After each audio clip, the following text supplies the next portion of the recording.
Hey guys, how's it going? DonScizor here, and this is the Week 10 team builder of the PLC Pokemon League Championship. You guys know it. Just 2 weeks remaining before we hit playoffs. It's not a 100% guarantee yet, but with the week matches that are happening this week with other people, my week match, it's pretty much, I would say, 99 percent sure that we make playoffs at this point. So it's looking really good. But as long as not 100% sure, you guys, we have to go to the fullest and just be honest about it and just go with a full offensive, strong team to take down this week's opponent, which is the Marching Mudkips. I'll talk about their team at first, and then we'll talk about my team. You can see it on the left already, and you can see Lego obviously. But first of all, look at his team. He has a Clefable, a Mamoswine, Metagross, a Gardevoir, Noivern, Shedinja, Swampert, Wishy-Washy, Togekiss, a Breloom, Salazzle, and last but not least, a Regigigas. This team, for me personally, there's a friend of mine, Leroy, who took it over. Props to him for taking the team over when the real coach left. He was able to make some free agency trades. He only decided to get in the Mega Swampert instead of a Mega Garchomp. For me personally, that's just how I feel about it. But if you draft Mega Swampert, you gotta have range support. This team doesn't have that, which automatically makes Mega Swampert less of a threat to deal with, which is good for us. So I'm not complaining about that. But other than that, besides that, he has some threats, some huge threats actually, but nothing. Sorry, nothing that we couldn't really counter. So I'm feeling really confident about this match, you guys, and I hope you guys feel too. And we'll see in the battle tomorrow, obviously, if that was a successful match or not. But starting off, I already said it. Neolego's up on the screen. Bloop is coming again. This week we're running the Assault Vest. Mainly because I want to be able to take hits on the special side better. I didn't want to get scarfed and be locked into a move this week. Didn't think it was necessary, so I thought, well, why not go for the Assault Vest? So we're rocking that. Our moves of choice this week are the Sludge Wave, which with, for example, the Clefable really good. It can hit the Togekiss really good. It can hit Breloom really good. Can hit the Gardevoir really good, so you guys can see why that was a must bring on my part. Power Gem is there. It can hit the Noivern really good, for example. Noivern obviously being faster than us, but that's okay.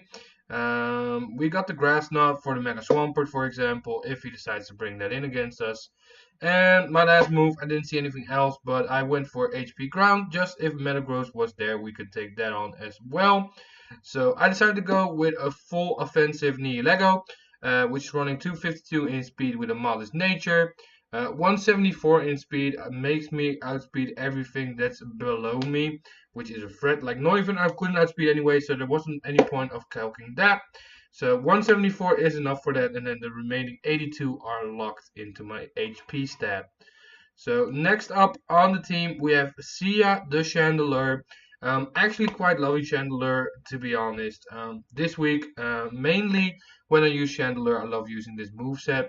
I got Substitute, Flamethrower, Shadow Ball, and Energy Ball. This week running a timid nature with 176 in speed. Make sure to outspeed for the likes of a Metagross, for example. 252 obviously in special attack and 80 in HP. So my idea is to get Sia in at a good point, set a sub up, and then depending on what he switches in, I can just either go for my Z move right away, or I can just Flamethrower, Shadow Ball, Energy Ball. If he likely, I don't know if he's going to do that. If he watched my match, he could have seen the Grassium Z that I went on there once. But I'm thinking with the next Pokemon to maybe lure him in that I don't have Energy Ball. So if he goes Swampert or Wishy-Washy, we can hit those two like a truck as well. And pretty much they both died to an Energy Ball in my book. So that's really good. And when I was saying that the next Pokemon could maybe think I wouldn't have Energy Ball, there's only one Pokemon that fits that role, and that is my Tangela. So Tangela is mainly here, I'm not gonna lie about it, mainly here because Swampert's still strong Pokemon. Tangela can eat those hits for days. I can just soak up those hits, either leech seed something, knock off something, toxic something, or whatever. and I can switch out again and get my regenerator recovery.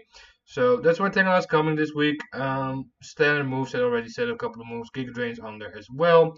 Nothing too special in the department with the EV spreads. Just 252 in HP, 252 in defense, and a little bit in attack. And we're rocking a bold nature. So that's the half of the team already done. I'm running a lax nature, by the way, my bad, you guys. But the next Pokemon is my choice card for this week, and that is my Hydreigon. And what I really love about Hydreigon in this matchup, you guys can see it. I only needed 88 investment in speed, even with a Malice nature, and I was still able to outspeed everything on his team with my Scarf. So Hydreigon is looking really good. Obviously, if he has Scarf first, he outspeeds us. But if he does, I get the intel on that, so that's perfectly fine by me. We're rocking 252 in special attack, and the remaining 168, which is really awesome, are locked into HP. And we're rocking Draco Meteor, just a really powerful move in case Clefable's already gone, and Gardevoir and Togekiss are gone. I'm rocking U-Turn for the momentum, obviously. Dark Pulse is there to hit like the Metagross really hard. And then I have Flamethrowers, so that's mainly, my Hydreigon's mainly here this week to take the Noivern out and just U-turn around, be annoying, and get momentum for me. That's mainly Hydreigon's job this week, so that's why he's coming. Next up, with all those fairy types in the team, I mean, and even a Mamoswine, you know, your boy Scizor had to come. Octavius is back this week again. Running an offensive one this time. No Sword Sense because I don't really need that this week. But we're rocking Adamant Nature. 252 in HP to be as bulky as possible. 152 in attack was enough for us to deal like a hit to the Clefable and Gardevoir and Togekiss. And 104 in defense to be bulky. So we have Bullet Punch, obviously. I have Knock Off in case I expect to switch on his Pokemon.